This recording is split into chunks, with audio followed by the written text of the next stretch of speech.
नमस्कार प्रेक्षकांनो, आजच्या धमाकेदार भागामध्ये इथे सखीला कानाची आठवण झालेली असते. ती कानाला तिखट चालत नाही आहे. आता इकडे मात्र मनस्विनीला इतका राग येत असतो की तिला असं वाटत असतं की या सखीच्या मनातून कानाचं भूत काही उतरत नाही आणि हे उतरवलं पाहिजे. तेव्हा ती आता एक आयडिया करते. सखीला म्हणते की अगं, घरामध्ये ना, रूममध्ये मनस्विनीच्या काही गोष्टी मला दिसल्या आणि त्यावरून मला तिची जाणीव झाली.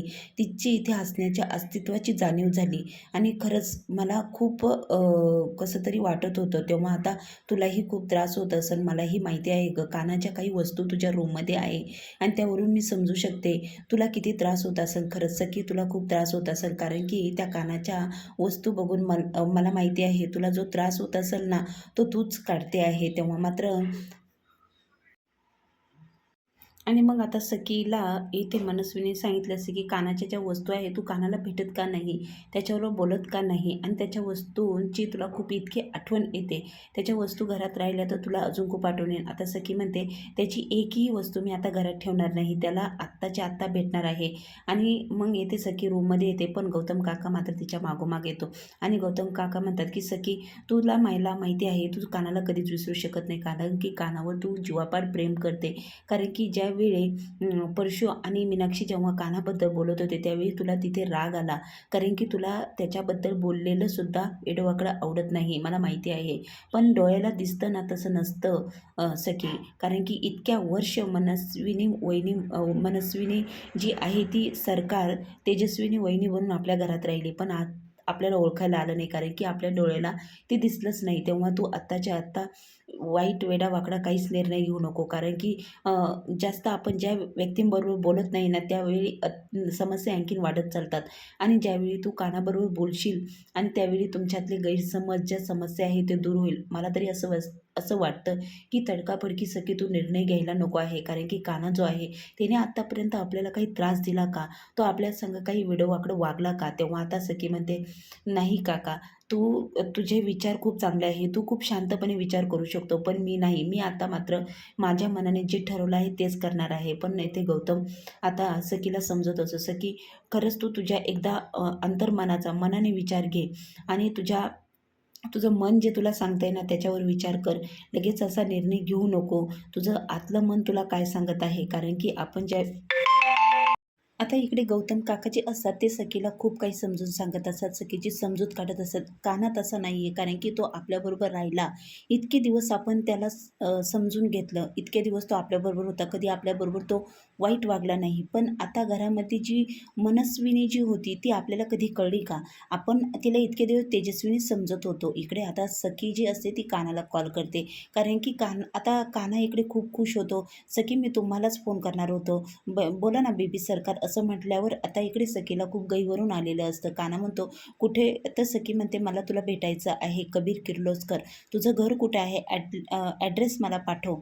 आता मात्र सखीने इथे कबीरचा ॲड्रेस मागितलेला असतो आणि मला तुला भेटायचं आहे. तेव्हा आता येते काना म्हणतो, ठीक आहे, कुठे भेटूया आपण. तेव्हा मात्र येथे सखी म्हणते, कुठे म्हणजे तुझ्या घरी मला भेटायचं आहे, तुझ्या घरचा पत्ता मला पाठव, ॲड्रेस पाठव, तिथे मी येईल भेटायला तुला.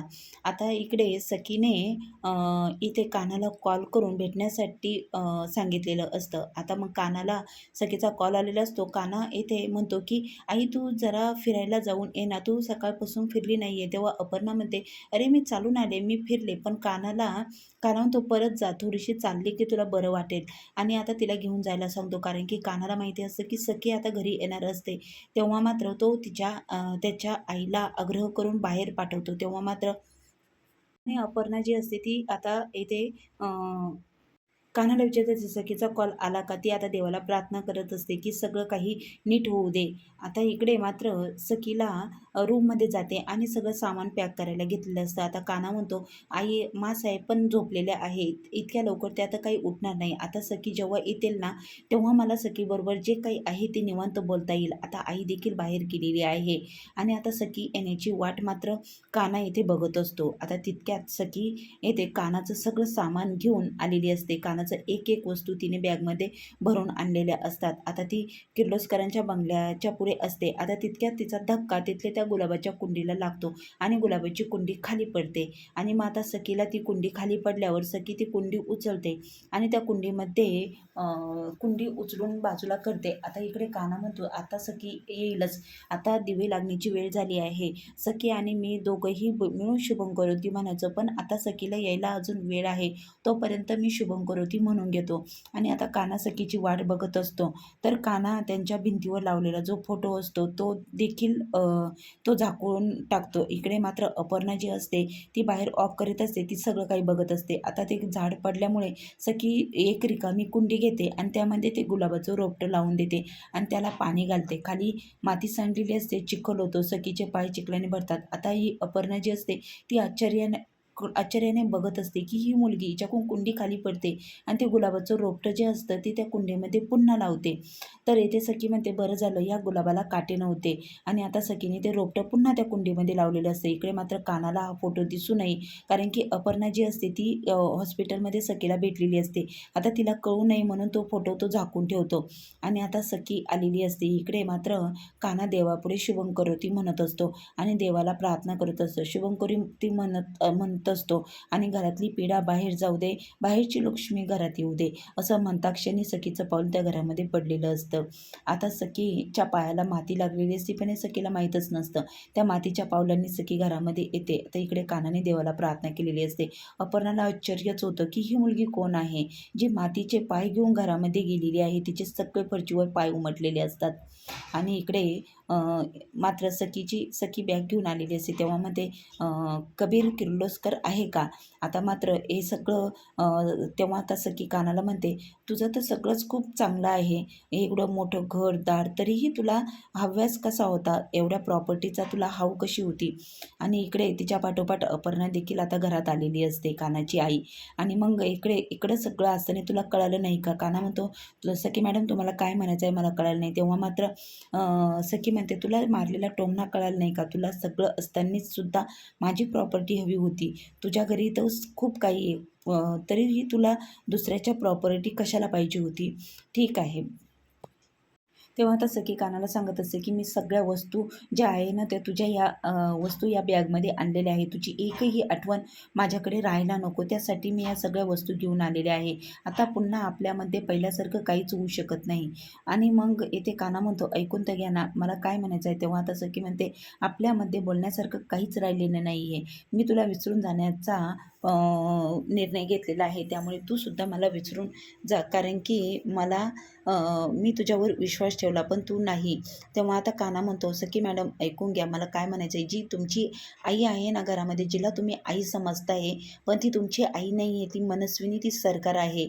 पण इथे सखी ऐकून घ्यायला तयारच नसते. तेव्हा आता येथे सखी म्हणते की हो मी तिची परीक्षा घेतलेली आहे आणि ती त्या परीक्षेमध्ये पास पण झालेली आहे, कारण की तीच माझी आई आहे याची मला खात्री पटलेली आहे. काना तू आता मला काही सांगू नको, मला भडकवण्याचा प्रयत्न करू नको. आता मात्र सखी निघणार, तोच काना तिचा हात धरतो. तेव्हा आता सखी म्हणते माझा हात सोड. तेव्हा काना म्हणतो ठीक आहे, तुम्ही अजून एक परीक्षा घ्या. तुमची आई, तुम्हाला वाटतं ना ती तुमची आई आहे, त्या आईचे डोळे एकदा तुम्ही चेक करून बघा, असं आता कानाने सखीला सल्ला दिलेला असतो. आता पण येथे कानाची आई सगळं काही ऐकत असते, कारण की ती सखीला एकदा भेटलेली असते, पण सखीचा आत्ता तिने चेहरा बघितलेला नसतो. आता कानाने जेव्हा सांगितलेलं असं सखीला की आईचे डोळे चेक करून पहा, आता पुढील भाग इतका जबरदस्त ट्विस्ट आपल्याला बघायला मिळणार आहे. पुढील भागात आता कानाने सखीला येथे मनस्विनीचे डोळे चेक करायला लावलेले आहे. आता सत्याचा उलगडा होतो की नाही, कारण की आता मनस्वी पुन्हा एक डाव परत टाकणार आहे, कारण की सखी हे सगळं सांगून बसलेली आहे मनस्वीला. पुढील भागामध्ये सखीने सांगितलेलं आहे की काना तुझे डोळे चेक करणार आहे आणि उद्या आता डॉक्टर येणार आहे. आता त्या आत जर मनस्विनीने तिचा डाव आखला तर आता सखीला तिच्या आईचं सत्य समजणारच नाही, कारण की जी सखी जिला आई मानते आहे ती खरं सखीची आईच नाही आहे, ही सखीला माहीतच नाही आहे. आता मात्र मनस्वी खूप मोठ्या संकटात आता अडकणार आहे, कारण की सखी आणि काना दोघेही मिळून तिचे डोळे चेक करणार आहे. पुढील भाग बघायला विसरू नका. चॅनल लाईक सबस्क्राईब नक्की करा, चॅनलला कनेक्ट राहा.